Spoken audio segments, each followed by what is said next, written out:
ઘરની યાદ આવે છે.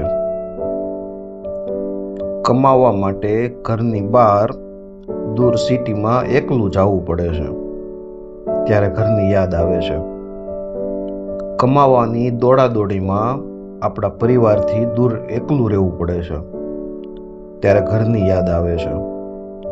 સવારે જાગીએ તો નાસ્તો જાતે બનાવવો પડે છે, ત્યારે ઘરની યાદ આવે છે.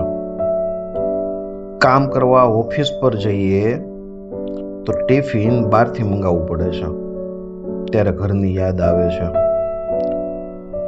ઓફિસે બોસ સાથે ક્યારેક મગજમારી થઈ જાય તો ક્યાંક તો થોડીક શાંતિ મળે, ત્યારે ઘરની યાદ આવે છે. કામ કરીને થાકા પાક્યા ઘરે આવીએ છીએ ત્યારે પાણીનો ગ્લાસ પણ જાતે ભરવો પડે છે, ત્યારે ઘરની યાદ આવે છે. તાવ આવે, માથું દુખે કે પછી શરીર દુખે, દવાખાને એકલું જવું પડે છે, ત્યારે ઘરની યાદ આવે છે. સાંજે 7 વાગ્યે સાંજનું જમવાનું જાતે બનાવવું પડે છે, ત્યારે ઘરની યાદ આવે છે. અને ઘરની યાદમાં રાતે સરખી નીંદર ના આવે.